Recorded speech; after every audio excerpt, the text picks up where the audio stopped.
Hello my friends. So we have this little nature setup here, and we got these blink cameras taking pictures of all the different angles. And we got a little carried away, so we have 6 of them. And these are battery operated cameras. You can see this one battery operated. It doesn't have a cord, but which is convenient, but we were tearing through these lithium batteries like nobody's business. Not only is it expensive, but it's not good for the environment to be using all that lithium. We end up getting these cables. All I have to do is remember not to run them over with the lawnmower. But yeah, so you run the cables. Cables go in the back. So this slot here with a micro USB plug. These on Amazon for like $17 for, $19.99 for 2, I think it was. 2 cables. And then I ran them through the back of the house where the air conditioner cords go. Then I'll take you into my basement here.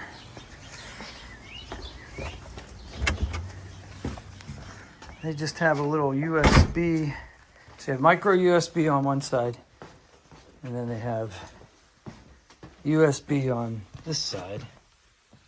But then they each come with a standard AC plug as well. So I ran into a power strip through the window. See some of Tara's pottery here.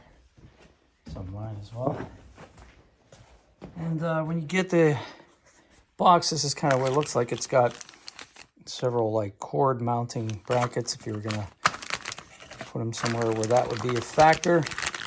30 feet of cable. Pretty amazing. So here's the 2 adapters. You got your USB, and then you got the one that plugs into the camera, and that fits snugly, so it's technically, or theoretically rather, it's weatherproof. And then you get a power block, power brick with each of them. You can see the USB goes in here. If I had 3 hands, I'd unwrap this for you. Well, here, let's see if I can do this one-handed. So you can see the USB goes there, plug there.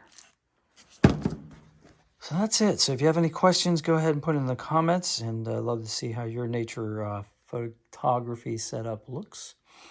And I'll see you on the next video. Thank you for smashing like and subscribing to the channel. Helps me a lot. Thank you.